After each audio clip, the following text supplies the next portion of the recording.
Not only am I a stand-up comedian, I'm also a professional wrestler, and I have been for the last 14 years of my life. And I'm 35 years old, so that means I'm 127 in wrestler years. So I'm like ancient, my body's falling apart. But like, as I get closer to the end of my wrestling career, I'm like, what do I want to do with the rest of my life? And I realized why I got into professional wrestling is because I like entertaining people. But more than just entertaining people, I like making people laugh. So my pro wrestling career is coming to an end some point in the near future, so I want to continue on and make people laugh in something else. And I've always had a passion for stand-up comedy. I've always wanted to do it, but just like in pro wrestling, I didn't know how I could get into it. Luckily, there's a pretty decent scene in Charlotte, North Carolina, and I knew some friends that like pro wrestling and they were stand-up comics, and they just kind of opened some doors for me. And that's kind of how I've kind of gone through this whole ride of stand-up comedy. I meet comedian that likes pro wrestling, we talk for a little bit, breaks the ice, and I just meet friends all over the place that are stand-up comedians and like pro wrestling. So that's just kind of how I did. I just like performing. I like making people laugh. I've been doing that for 14 years of professional wrestling. So I'm excited to start this new career of making people laugh solely with my words and not my body. So.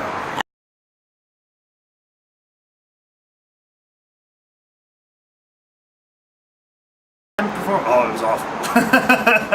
It was awful. It's one of those things you got to learn which topics you can float to and float away from. I have a black girlfriend, and I wanted to make some jokes about that, and I think I was treading in some deep waters for a newbie, and luckily the guy who was hosting the open mic gave me the light very early, because like a whole group of black women walked in, and that would have been a bad scene at an open mic, is like 8 black women beating the shit out of a bald guy for saying an off-putting comment about his black girlfriend, because that's how they operate. but yeah, it was awful. I was shaky, which is funny because I had wrestled for over a decade at that moment in time, and here I am on stage shaking, reading stuff off a notebook piece of paper, but yet I just had wrestled a week prior in my underwear, basically, in front of 2,000 people, and was perfectly at home and perfectly comfortable. But here at an open mic in front of a dozen people, I was terrified.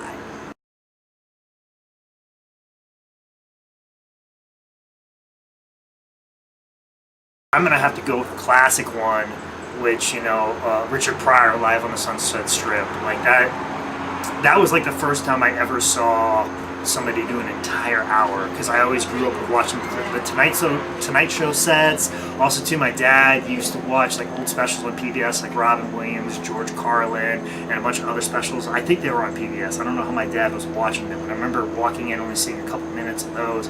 But like, Richard Pryor live at the Sunset Strip was the first time that I saw somebody talk for an entire hour, and I was just like, I want to do that, because it had enough of like a cultural thing, it had fun stuff, it had characters. Like, that special just has everything, and watching that, just like, that's the type of comedian I want to be, and hopefully I can be good enough to be a C-level Richard Pryor. I feel like if we could be a C-level Richard Pryor, you could be like one of the best comedians going today, because he was just fantastic, and he did all the things and talked about the things that I want to talk about, and that's just remarkable to me. But that's the one that always sticks in my head. There's a lot of good ones now. Like Norm Macdonald just got a new one out. I'm a big fan of Mike Birbiglia. Like Mike Birbiglia is my girlfriend's boyfriend. Was kind of the thing that got me believing that I could do comedy, because I'm very much a storyteller, a long person. I'm not much of a joke guy. Like, I'm very much a storyteller with peppered in punchlines and stuff like that. And like, he's the one in that special was like, oh, I think I could do that, or I could learn how to do that over time, and then maybe I could do something just as good as that 10, 12, 15 years down the road. But like, yeah, those were like my 2 specials that are very seminal in my life.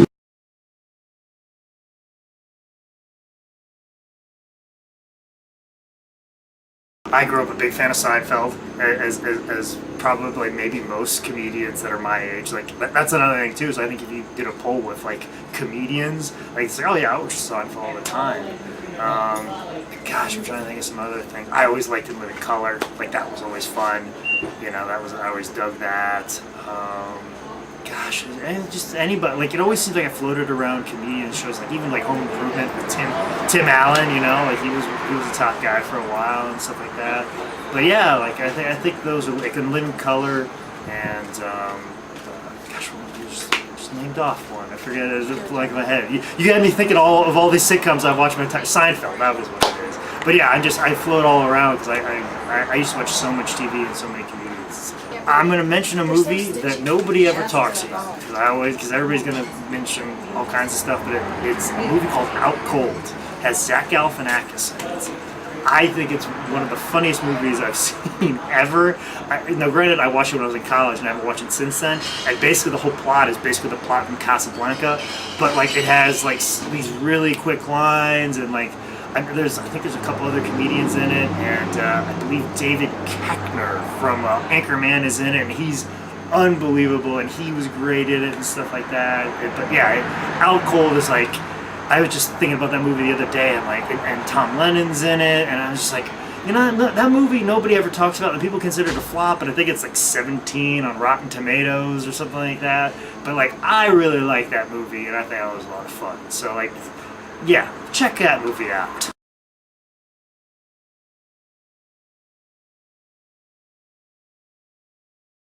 I would love to go on the road with like anybody that likes pro wrestling and stuff like that, like a Ron Funches. He's a big fan of pro wrestling and stuff like that. Like, so I can just talk pro wrestling with some of these guys and stuff like that. Like Tony Hinchcliffe, like he writes all those roast battles. And Michael Lawrence is big into comic books and pro wrestling.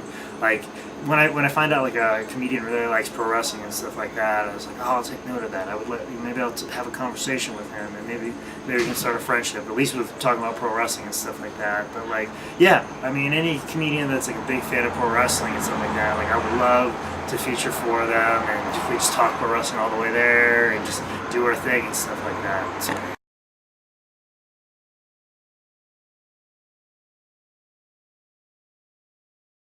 Bill Hicks, because he would go for the jugular. Like, he would find something inside of me that would burn deep inside, that would mess me up for the rest of my life. I love Bill Hicks. Obviously, I mentioned Tony Hinchcliffe and Mike Lawrence. They wrote a lot of the roast jokes, and I think Sarah Tiana was the other ones. I think those are the three that usually work on the Comedy Central roast, and I think those are fantastic. They make Martha Stewart look like a pro comedian. They make like Snoop Dogg and all these other non-comedians look like stars. I think those three for sure. Bill Hicks said 5, so one more. I think Bill Burr. Because we look very similar, so I feel like he would start roasting me. I'm like, yeah, but that's you, the non-molestation version. Like I could throw it right back at him and just like ditto, but the guy without the porno stash, I would just throw it back at him. But I think he also, like Bill Hicks, would find something deep inside of my soul that I didn't notice, and then eviscerate me deeply. So.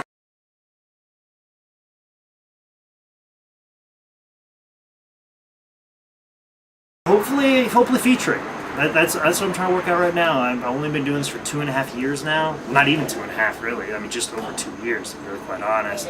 And I'm very much in that MC level of comedy right now. Basically doing comedy while people sit down. That's like the phase of my career right now. But I'm running a couple rooms, getting to meet people and stuff like that, and getting out. I'm just a few minutes shy of a full feature set. So I'm kind of clawing my way there, and then hopefully I can be someone who's dependable. And I got no problem driving a headliner around because I've been driving up these roads for the last 14 years as a pro wrestler. So I'm up for the challenge. I'm up to tour and be somebody's feature and middle for people, or sell their merch, drive them to the show, split a hotel room, do whatever I need to do. But hopefully it's getting out there and featured for somebody. That's kind of what my goal is.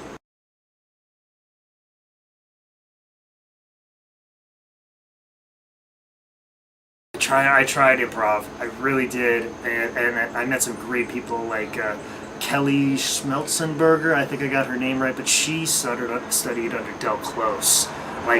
She's like probably the best person to learn improv from, because she just creates this wonderful and welcoming environment. And one of her students, Kevin Shimko, there's a really cool improv thing going on in Charlotte as well.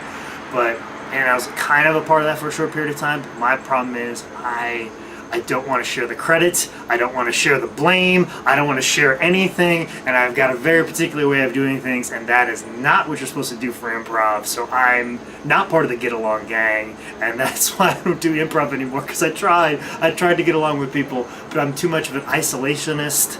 You know, like I've been touring, I guess touring, but like traveling these last couple days. Like I was in Atlanta, Jacksonville, here Jackie Goodnights, 2 nights in a row, and then I go off to a wrestling tournament doing it all myself, and I love it. I love being alone with my thoughts and not having anybody around. So yeah, very much an isolationist, but I am working on writing like a little pilot with one of my friends who's a stand-up. He's more of an improv guy, but like I think writing, like I would love to write for a sitcom or develop my own sitcom or be a monologue writer and stuff like that. Like when you give me a topic on joke writing, like I make a joke. You know, sometimes just narrowing my vision on something I think is fun. So maybe monologue writer and stuff like that. I would love to venture out into those writing for other shows and writing jokes for other people. You know, something that might not be my style.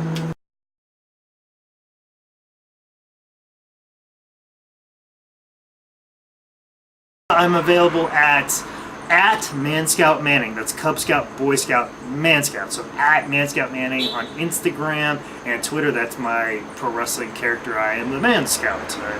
You know, like Cub Scout, Boy Scout, Man Scout. I wear a Boy Scout outfit, which I still fit into.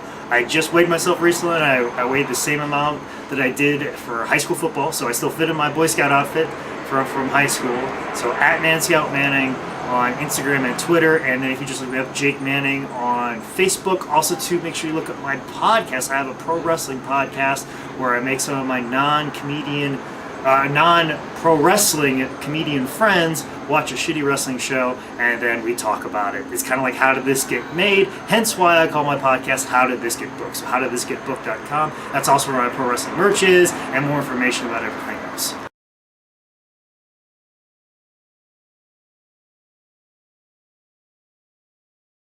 Understanding of like wow, like this guy's doing pro wrestling and comedy, and you know, like he's doing a lot. Like this guy does a lot of things and stuff like that. Like that's the thing too, is like trying to be a guy that lets people know if I can be a big enough comedian, make the point of, you know, like it's not over. Like I thought my career and my life was over when my pro wrestling career came to an end, but I'm really realizing it's just the beginning, and I'm starting this new career in life and paying my dues right now. I'm starting at the bottom of stand-up comedy right now, and I'm very excited to venture off into this new career and stuff like that. So if anybody can take that away and learn that from me, granted you're not going to get that in 5 minutes or 10 minutes, especially while you're giving your drink order, but hopefully if you talk to me afterwards, I'll explain that and hope I can push that out in the world.